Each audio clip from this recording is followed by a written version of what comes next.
เหตุการณ์ด่วนในตอนนี้เข้ามื้อที่4มื้อที่5ยังบ่พบวี่แววประชาชน7คนชาวลาวเข้าไปขุดค่ำอยู่ในถ้ำออกมาบ่ได้ฝนตกปิดทาง ประสานงานหาทางฝั่งไทยปัจจุบันนี้มนุษย์กบกำลังเดินทางมาพร้อมเครื่องไม้เครื่องมือเทคโนโลยีรุ่นใหม่ สบายดี FC แฟนคลับทุกทานก็แล้วกันมาพบมาพ้อกันคลิปนี้ เป็นเรื่องที่ปัจจุบันนี้กลายเป็นกระแสฮือฮาและเป็นสิ่งที่ตื่นตระหนกตกใจทั้งสองฝากฟังแม่น้ำคองมื้อที่4มื้อที่5แล้วจะมีปาฏิหาริย์คือ13หมู่ป่าติดที่ถ้ำนางนอนหรือบ่เพราะว่า7คนที่ไปติดถ้ำอยู่ทั้งแขวงไส้สมบูรณ์สปปลาวถ้ำแห่งนี้มันแตกต่างจากถ้ำอีหยังก่อนนางนอนอยู่ทางฝั่งไทยถ้ำเองเนาะตัว13หมู่ป่าไปติดถ้ำตัวนี้มันเป็นปากถ้ำใหญ่กว่าแต่ว่าถ้ำอยู่ที่ไส้สมบูรณ์พี่น้องชาวลาว7คนเข้าไปขุดค่ำแล้วฝนตกอัดมันออกบ่ได้เพราะหยัง หูทางเข้าคือลมโตคนถ้าคนจอยประมาณค่อยนี่น้ำหนักประมาณ5 ถึง 60 กิโลนี่น่าจะเข้าได้ถ้าเกิน60 กิโลขึ้นไปก็คือเข้าบ่ได้แล้วมันทางแคบๆมันบ่ได้แคบแบบระยะสั้นๆมันแคบเป็นระยะ100 กว่าเมตรต้องค้างไป100 กว่าเมตรแล้วจึงออกไปโผล่ใส่โพรงอันน่ะน้ำใต้ดินเป็นถ้ำใหญ่อยู่ในหั้นแล้วบัดนี้ฝนตกมาอัดน้ำมาอัดทางเข้าอัดใส่ทางเข้ามีทางออกเดียวบัดนี้ทางเข้ามันทางน้อยๆต้องได้คานออกมาบ่น้ำเต็มในหั้นออกมาบ่ได้ก็จำเป็นต้องติดอยู่หั้นแต่สิ่งที่สำคัญหลายคนย้านกลัวก็คือคันฝนตกหลายมื้อหลายเว้นน้ำสิยืงขึ้นถ้ำในบ่คันยืงขึ้นถ้ำในออกซิเจนก็น้อยลงน้ำสิท่วมบ่มีบ่อนอยู่หายใจบ่ได้7คนปัจจุบันนี้คือบ่ฮู้ชะตากรรมเลยแรกเริ่มก็พี่น้องป้องป่ายผู้ที่ท่าอยู่นอกหั้น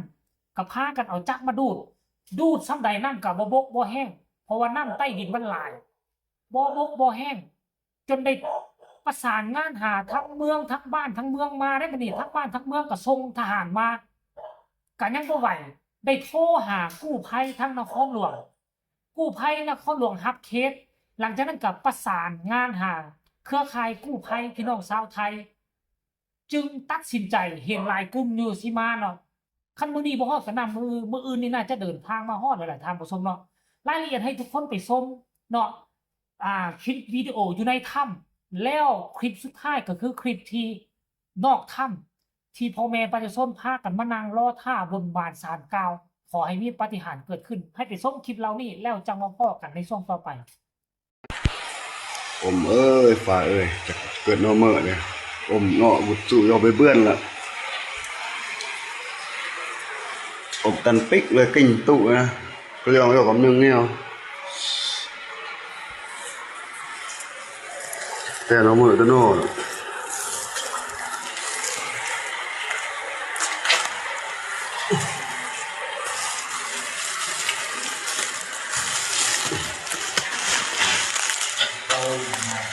ฮะเก็บเศร้าละนี่คือเก่าอ่ะแค่คือเก่าไม่มีแล้วเลย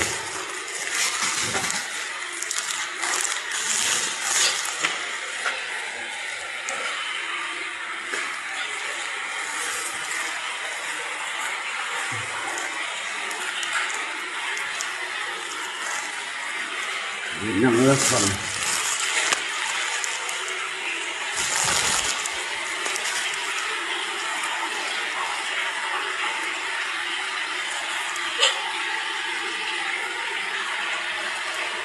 เห็นองค์เทียนรถนี้แล้วรถมอเตอร์ไซค์เนี่ยพวงกุดด้วยเพื่อนนะความต่ำแต่ละมือเรียน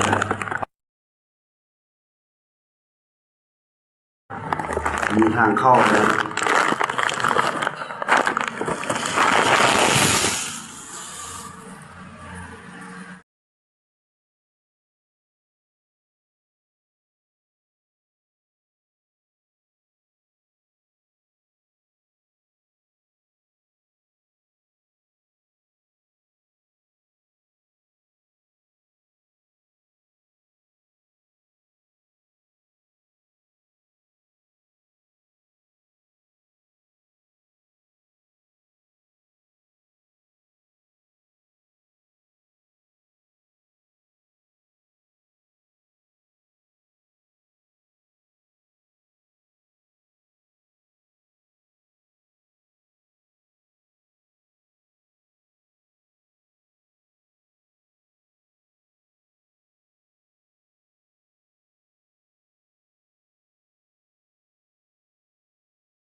โอ้ทุกคนเลย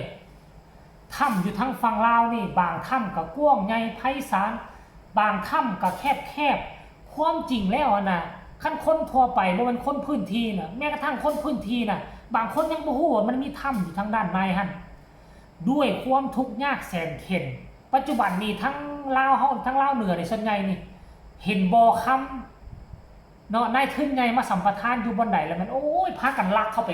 ขุดคำอันนี้ก็คือกันลักขุดคำจะถามว่าผิดกฎหมายบ่ลักขุดคำมันผิดกฎหมายเนาะผิดกฎหมาย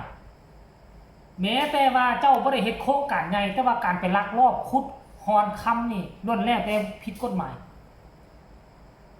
บัดนี้สัมพันธ์ว่าเจาะบ่เจาะธรรมดาปกติแล้วคนทั่วไปเขาก็สิขุดเป็นหูอุโมงค์ไปแต่อันนี้ลอดเข้าไปหูน้อยๆโอ้กันสมเชยผู้ที่ไปกวดสอบผู้ที่ไปสำรวจ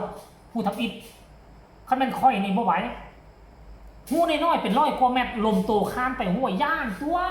ปัดคานไปเลยเจองูใหญ่อ้าปากคนเฮ็ดจังได๋ซะน่ะก็คือว่าและคนท้องถิ่นคนแถวนอกเขาเก่งเด้คานเป็น100กว่าเมตรไปเจอโพรงถ้ำใหญ่อยู่พุ่นแล้วก็พากันไปฮอนคำอยู่พุ่นพากันไปเอาดินอยู่พุ่นดึงมามันอยู่ใต้ดินมันมีหลายในคำเนี่ยท่านผู้ชมสรุปรวมแล้วตามที่พวกเจ้าเห็นภาพเนาะภาพที่ทั้งฝั่งไทยฝั่งลาวเขาจะให้กราฟิกออกมาพวกเจ้าก็น่าจะเข้าใจว่าโพรงถ้ำเป็นแนวใดเนาะเดี๋ยวนี้น่าจะติดต่อหากันบ่ได้หลายมื้อแล้วผู้ที่เข้าไปคันเอาโทรศัพท์ไปก็น่าสัญญาณบ่มีแบตก็สิหมดแล้วพวกอยู่ทางนอกก็ 4-5 มื้อแล้วก็เริ่มบ่มีความหวังแหละก็มีแต่ว่าบนบานศาลกล่าวเห็นตู้นึงก็โนบอยู่เอาเครื่องบูชาอ้าวล่ะบัดเนี่ยขั้นตราบใดที่ฝนยังบ่เซาตกก็ถือว่ายากขั้นกรณีว่าฝนเซาตกปุ๊บน้ำบ่เข้าไปใส่หูมันออกหั่นน่ะก็ที่สามารถปีนขึ้นมาออกได้แล้วก็หวังว่าทางด้านในหั่นน่ะเนาะน้ำคงจะบ่ยืนท่วมยกเขาเจ้าติดเพดานถ้ำคันว่าเป็นแนวนั้นโอ้ถือว่าหมดเนาะแต่ว่าก็ท่านผู้ชมก็ยังมีปาฏิหาริย์อยู่เพราะว่าเทคโนโลยีทั้งฝั่งไทยก็เริ่มช่วยเหลือกันคันไทยมาแล้วคันบ่ได้ก็ทั้งเวียดนามจีนมาได้บ่ได้ท่านผู้ชมเนาะเอามารอท่าติดตามเบิ่งว่ามื้ออื่นนี่จะมีความคืบหน้าแนวใดตื่นบ่อย่างน้อยๆก็กู้ภัยไทยมาแล้วก็น่าจะอุ่นใจไปหน่อยนึงก็ฝากทุกคนกดไลค์กดแชร์เอาไว้ซ้ำนี้ก็แล้วกันท่านผู้ชมขอให้มีปาฏิหาริย์พบกันใหม่ในคลิปหน้าสบายดี